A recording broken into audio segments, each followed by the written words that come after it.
this is what to comply with our medical rules will now become impossible. Well, there's two things that stand out that you've touched on here, and that is, number one, I understand that there's going to be approximately 160 new organizations created, new agencies and departments created, new agencies and bureaus created to run this particular system. And up on the screen, we want to put the Healthcare Reform Bill timeline. This is the timeline that is necessary to implement this bill. It takes quite a bit of study to get your hands around it. So as a private employer, you would opt out of this. I think so, because I think the system is so impossible to deal with. All these agencies are going to come in and try to control, audit, or penalize you for not doing things the way they perceive them. It's going to be horrible.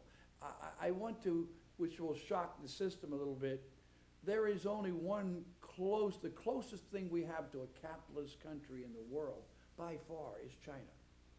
Oh, China has no safety net of any consequence, has major private property, has very large private savings, has very few taxes, and does not provide health care to their people.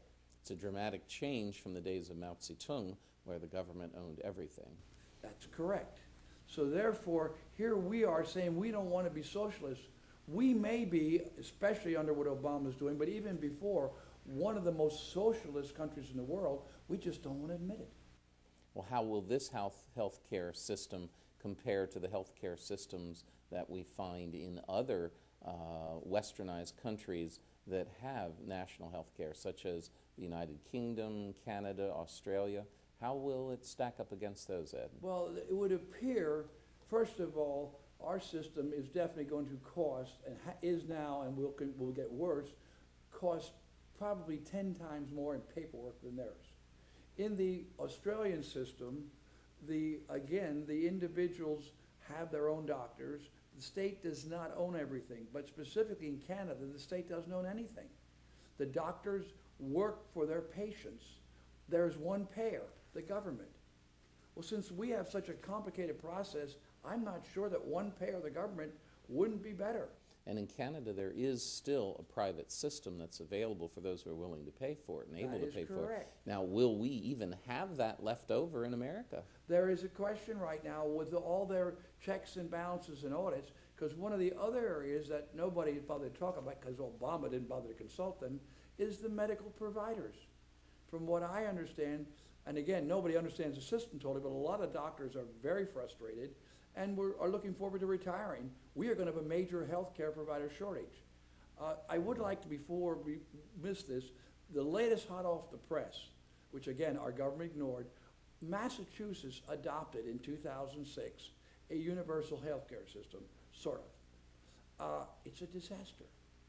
They just announced in the last week that the major not-for-profit, these are these terrible gouging insurance companies, this is the Blue Cross, Blue Shields, and so on, that are not making any giant profits, have said they've got to raise their rates because the experience is very bad the way the system's set up. The government said you cannot raise your rates. So then in turn, the insurers said, then we will not take on any more new people because we can't afford to because we're going broke. The government said we will fine you if you don't do it. So right now, you are in a process in Massachusetts where there's mass chaos. The services are deteriorating, the prices are going up. One of the things that was right in this bill, prices are going up. One of the things that was right, it said everybody must pay into the system. That is what any general system to get the cost down is. Those who don't need it must pay for those who do. The Massachusetts system doesn't require that. What has happened in Massachusetts is people will, when they're getting sick, will go and buy health insurance, have their major surgeries, and then drop out again. The experience they're finding is the in and outers are costing 600% more than the regular clients of the health companies. This system in Massachusetts is a disaster. Why didn't we go look and see the problems of that and see what can we do? No. Why didn't we go to Canada, to Australia, to England, and see what are these different systems? All of them have some good and some bad.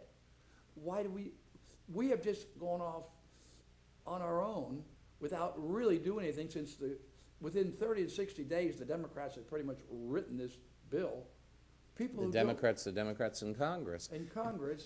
And as the statement was made very nonchalantly when they asked Pelosi, how's it going to work? Well, let's try it for a while and we'll see. This is $1 trillion thing. This is a major thing in America. We're going to practice. And we will be seeing this, the results of this very, very soon. And of course, to end this segment, we find, of course, the final series of votes that put this into place was cast by Bart Stupak, the Blue Dog Democrat from the Upper Peninsula of Michigan.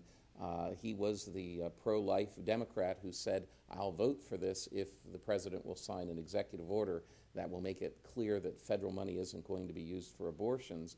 And of course, now we know, of course, no executive order can override legislation, and now Bart Stupak has announced his retirement because he's already found out that after such a short period of time he will not be reelected. So it'll be quite a interesting couple months here in the near future. Unfortunately, you made a statement that we will find out shortly. We will not. This bill's implementation is going to take over 3 years. So therefore, and the impact of it will only be known a year or two after it's in, totally.